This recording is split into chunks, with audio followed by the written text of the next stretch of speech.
Now, I give the floor Her Excellency Lariba Zuairabo, Minister for Gender, Children, and Social Protection of Ghana. Excellency, you have the floor. Thank you, Madam President. Let me congratulate you and your country, Mozambique, on your assumption of the presidency of the Security Council for the month of March.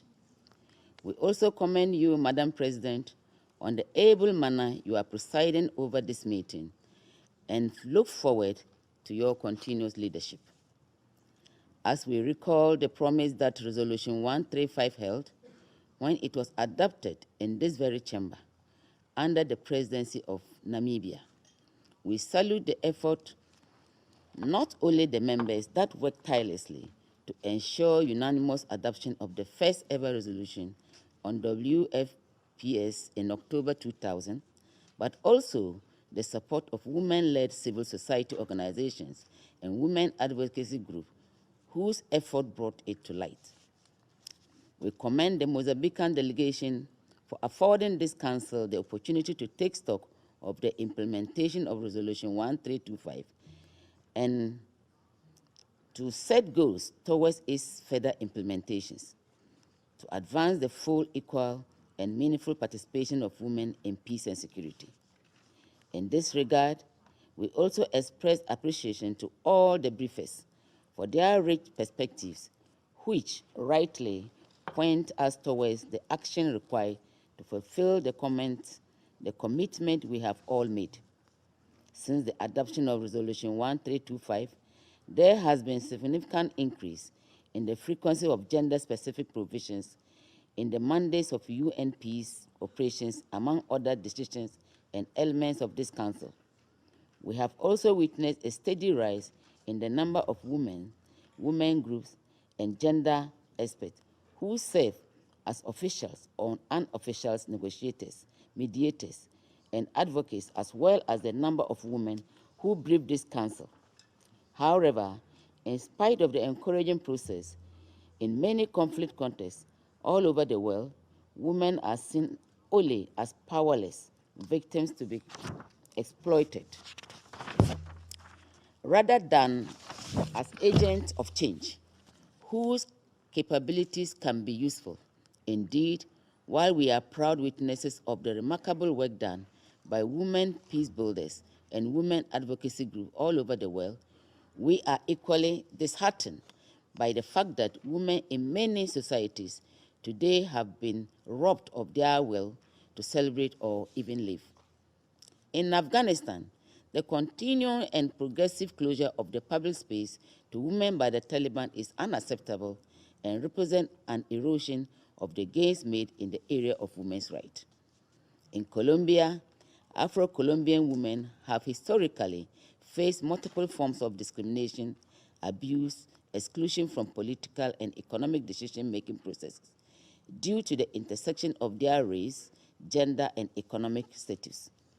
From Miami to Yemen, mothers, sisters, wives, and daughters continue to be subjected to sexual violence, harassment, and many other violations, often as weapons of war. Torture, arbitrary detention, and harassment are also directed at women who risk their lives defending women's rights. Madam President, Your Excellencies, it is in this context that we urge governments, regional organizations, and the international community at large to take concrete steps to protect the rights of women and ensure their participation in decision-making processes. We welcome in this regard the immense courage and resilience shown by the women civil society actors and peace builders in Africa over the years, their ability to achieve considerable gains despite financial, cultural, technical, and security challenges in a shining example of the well-known resourcefulness and bravery of the African woman. In the West Africa and the Sahels, women groups have played a critical role in advocating for peace and reconciliation.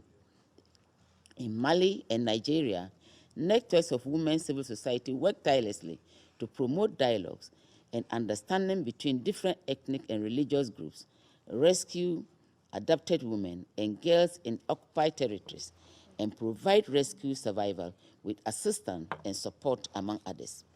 These organizations and many others like them on the continent are making a real difference in the lives of women in Africa, and I wish to illustrate that the importance of joining international effort with those that are already happening at the grassroots level. At the national level, we urge government not to lose momentum or to diminish their ambition. In Ghana, under the coordination of the Ministry of Gender, Children and Social Protection, the government will continue to effectively implement Resolution 1325 through the second National Action Plan, which spans the period of 2020 to 2025.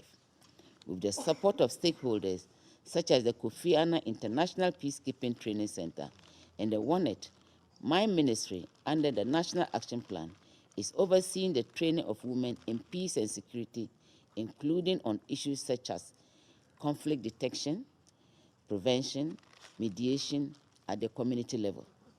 We appreciate contributions of the ELS Fund, which in UNIFIL has made it possible for appropriate facilities to be available for our female troops and maintain and commitment to enhance their level of Ghanaian women in the UN peacekeeping operations. We will continue to increase Ghana's protective abilities through national legislation and policies. In conclusion, Madam President,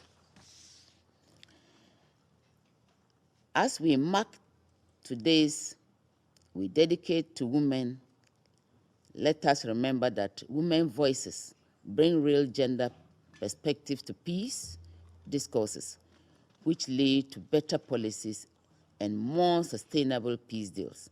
Therefore, the full, equal, and meaningful participation of women in peace building deserve our zealous and concrete actions. We look forward in the 25th anniversary of Resolution 1325 and hope that our redoubled efforts will bring us closer to our goals. Thank you for your attention.